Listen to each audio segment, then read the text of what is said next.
Hey everyone, how you doing? It is Monday at 5 p.m. Jeez, this is later than I normally do these. Monday, August 15th. The price of Bitcoin is $24,015. The price of Ethereum is $1,894. I have a funny story to share today because of something I got in the mail, in the physical old dead tree paper snail mail today. It was a settlement from Tezos. Are you familiar with Tezos?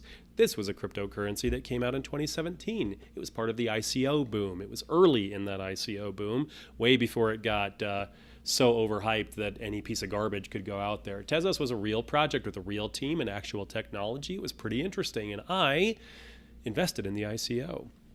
I put in a little bit of money, thinking like, oh, this is cool. I'll invest over here and see how it goes. Let's take a look at how that panned out.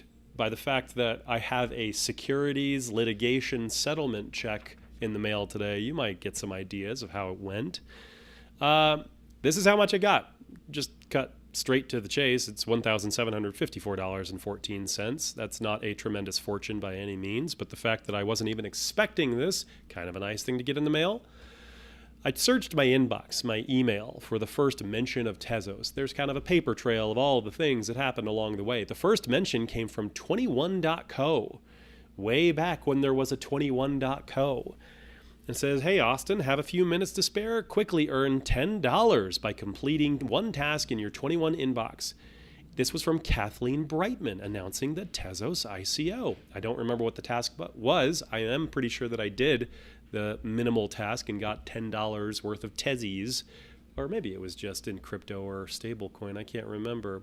If you're not familiar with 21.co, this was an early crypto startup that had numerous pivots. At first, it was going to be, and I am almost certain this is the case. It sounds a little silly maybe now, but maybe not because the idea keeps getting brought up.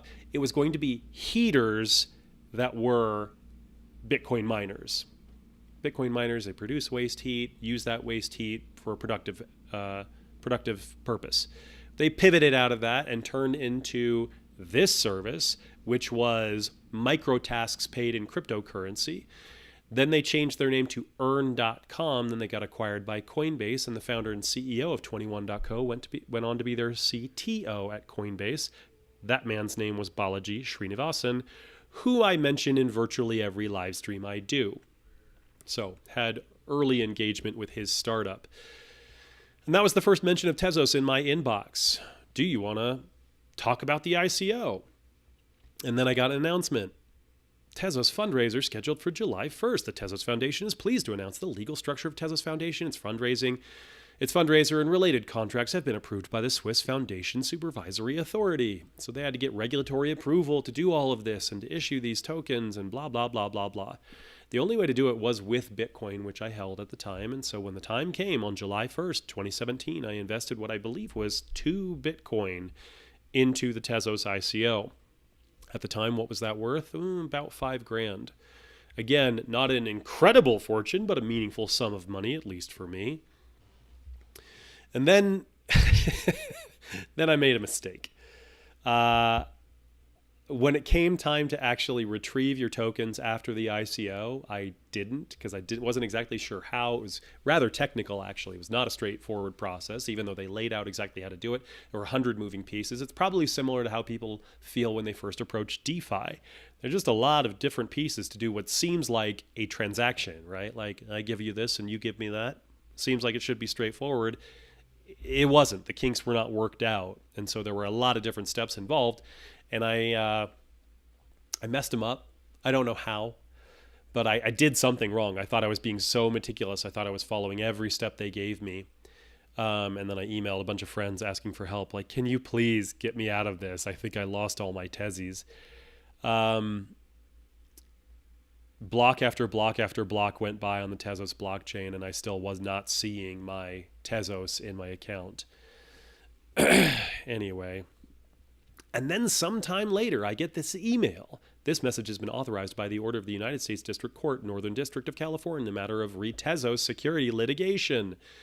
So they were being sued as, I suppose, an unregistered security, even though in their email they said they had gotten regulatory approval in Switzerland, I believe, is where they were based. and there was a $25 million settlement. You may be eligible. And I was. So I submitted my paperwork. That was in 2020. So ICO in 2017, retrieve coins in, no, I didn't retrieve the coins. When was it? 2018. ICO in 2017, retrieved coins in 2018, sold my coins in 2019, got this email about securities litigation in 2020. So this is like every year I get some kind of email or interaction with the Tezos blockchain. Let's look at how that went, shall we? Take a look. The ICO went live on July 1st, 2017. The price, if you try to look it up on that day, it was between $1 and $4. Now, that's a pretty wide range. I paid closer to $1 per coin, but it was denominated in Bitcoin. The price that day for Tezos varied very erratically. It was up and down because that's the day it was going live and people were immediately trying to sell them. So it spiked and then it dropped. And I paid closer to $1. If you look it up on CoinMarketCap, it cites closer to $4. The price of Bitcoin that day was $2,500-ish, give or take. And I bought 3,000 Tezos. So 2 Bitcoin, bought 25, I paid 2 Bitcoin, got 3,000 Tezos. Yay, congratulations, good for me.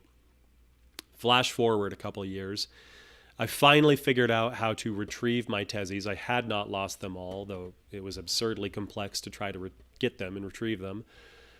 Price of Bitcoin has gone up. It's now $10,000. The price of Tezos, when I went to finally sell them, $3.39. So it has not gone up. It's still in the same general range that it was at the first day it went live.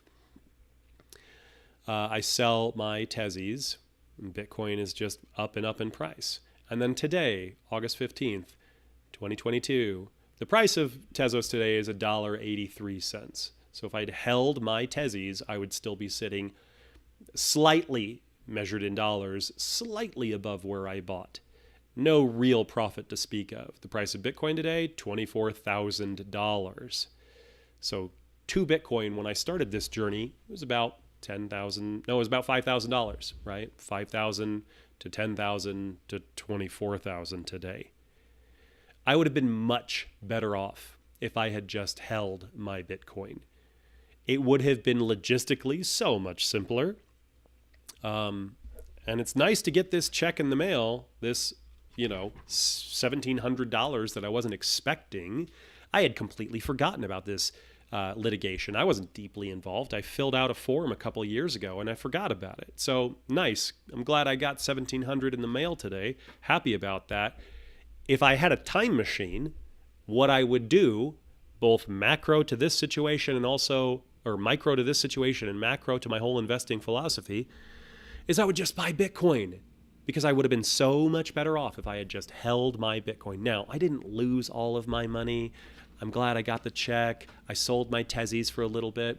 I would have been much more profitable if I had just held my Bitcoin. Just hold your Bitcoin. Just buy more. And I have to remind myself of this because I'm going to make a confession. Are you ready? I went to an event on Friday. It was an NFT meetup.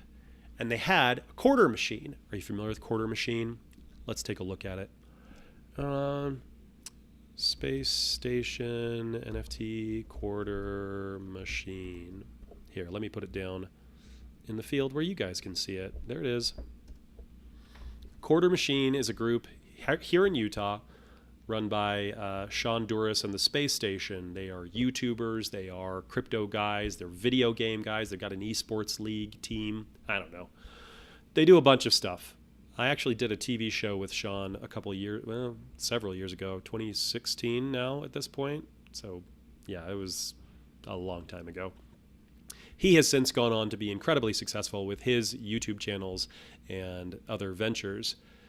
Billions of views on there, and he's gotten into NFTs. I went to their event, and they have literal quarter machines there that you can use.